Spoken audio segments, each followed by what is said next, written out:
2023, Coudrier est un projet de recherche participative sur la ressource en eau dans le grand site de France Bibracte-Morvan-des-Sommets, un micro-territoire fragilisé par les sécheresses liées au changement climatique.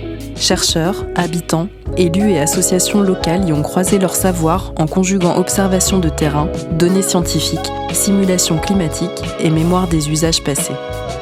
Conçu dans l'esprit de la gouvernance transformative et mise en œuvre à travers une méthode originale de fabrique sociale orale, Coudrier visait à renforcer les capacités des habitants et des acteurs locaux face au risque de pénurie d'eau.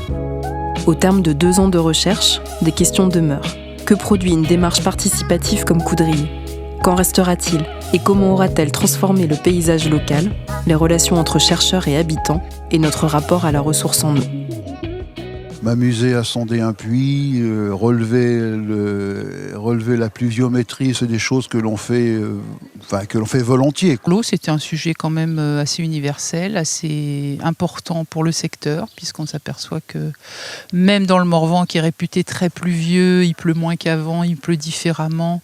Et puis, il y a des sécheresses surtout très, très importantes. Moi, je pense que ça aura un impact au niveau économie d'eau. Parce que l'eau, elle arrive pas toute seule au robinet.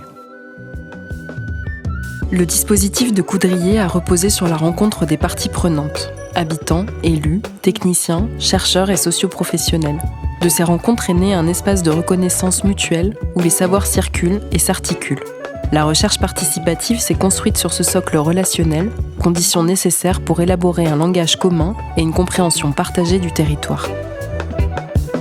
Un des principaux intérêts que j'identifie au projet Coudrier, c'est le fait que justement il y a des gens de divers milieux, que ce soit scientifiques ou des acteurs locaux, qui puissent se rencontrer et échanger. Il y avait plein de chercheurs de disciplines différentes qui voulaient travailler avec plein d'habitants. Et en plus, il y avait plein de socioprofessionnels qui avaient la compétence de gérer l'eau. Tous ces gens ne se fréquentaient pas forcément, ne parlaient pas forcément le même langage, n'avaient pas les mêmes intérêts. C'est pas facile en fait, ça prend du temps de se comprendre parce que parfois un mot a plein de significations en fonction de la discipline. Je suis ravi de rencontrer des gens, ma foi, quand ils me parlent du terrain, ils connaissent le terrain, et c'est pas simplement des photos à travers un ordinateur. Et je pense que ça démystifie un petit peu leur statut et leur travail. On a beaucoup travaillé à rapprocher ces gens et à leur trouver, à faire émerger des points communs, des intérêts communs. On a profité de ce projet pour devenir très aiguisé sur ce qu'on appelle l'intermédiation. Qui est un préalable à la mise en place d'actions concrètes utiles à l'intérêt général. Le regard des acteurs, y compris des habitants et des gens qui vivent sur les territoires que j'étudie, m'importe. Donc c'est quelque chose auquel j'étais déjà attentif, et Coudrier, ça m'a vraiment permis d'aller plus loin dans la démarche, de me rendre compte que oui, vraiment les habitants, c'est les premiers spécialistes en fait du territoire qu'ils habitent. Dans le cadre de Coudrier, l'interdisciplinarité a joué un rôle central. Hydrologues, géomorphologues, historiens, anthropologues et géographes ont dû confronter leurs approches au savoir situé des habitants. Quel déplacement cela a-t-il produit ? Comment la science se transforme-t-elle lorsqu'elle s'ouvre aux autres formes de connaissances ? Nous, en tant qu'enseignants-chercheurs ou chercheurs, on est quand même assez dans nos, pas des tours d'ivoire, mais dans de l'entre-soi. Et puis, moi, j'étais assez surpris sur notamment les questions qui nous étaient adressées, qui des fois me perturbaient complètement, quoi. En fait, beaucoup de questions qui ont été posées à l'occasion des ateliers et qui nous ont amenés en fait en répondant, réexaminer un certain nombre de choses qu'on avait trouvées ou nous amener même à examiner des choses auxquelles on n'avait pas prêté attention, qui nous ont parfois conduit à discuter entre nous et à trouver en fait des occasions de discussion qu'on n'aurait jamais eues sinon, ou peut-être beaucoup plus tard. Le fait de partager en fait nos connaissances et puis nos questionnements, ça donne vraiment du sens à notre métier.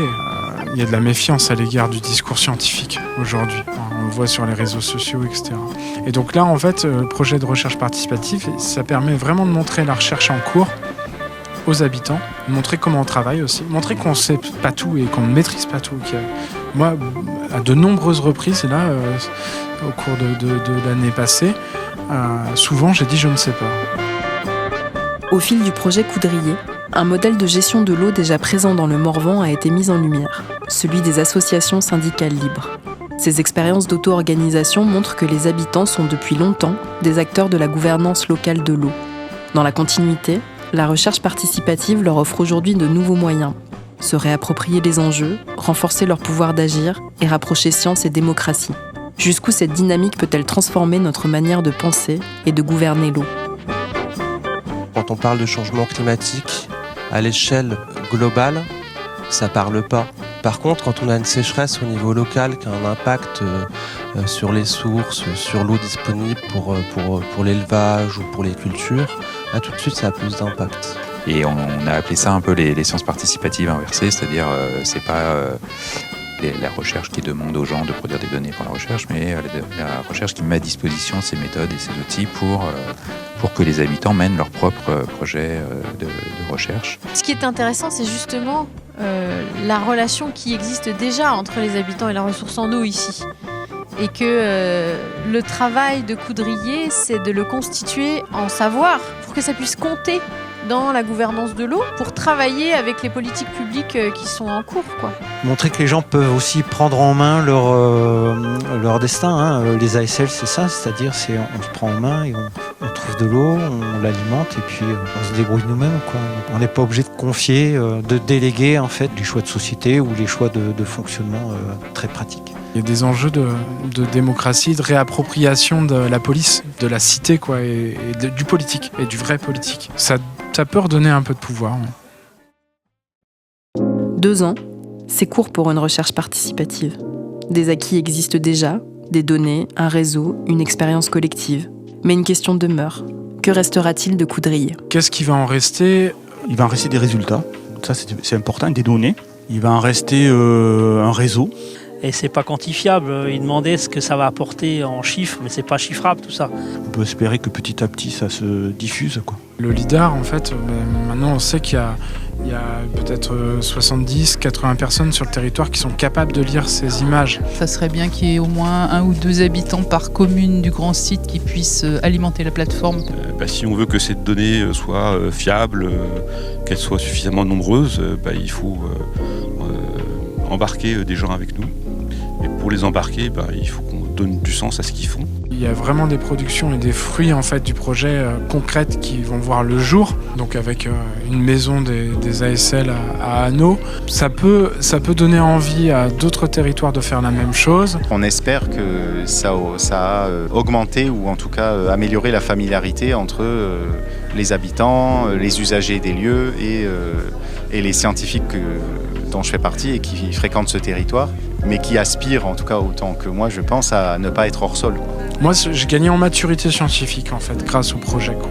Certains nous disent que ça matérialisait un peu mieux ce qu'ils pouvaient entendre dans les médias à propos du changement climatique et de la variabilité climatique à laquelle il faut s'attendre dans l'avenir. On espère surtout que ces dialogues et ces échanges pourront continuer en espérant que des réponses, je dirais, durables puissent être apportées. Du coup, Coudrier, clairement, n'a pas duré assez longtemps. 2 ans pour un projet de recherche, c'est déjà très court. Pour un projet de recherche participative, c'est encore pire parce qu'il faut vraiment que les dispositifs de sciences participatives se mettent en place, que les gens adhèrent petit à petit et que ça fasse tache d'huile. Voilà. Il faudrait au moins compter 5-6 ans à minima. On dit que la vérité sort de la bouche des enfants et mon jeune fils qui était là hier a dit mais finalement ça aurait pas dû s'appeler un colloque de clôture parce que c'est maintenant que ça a l'air de commencer.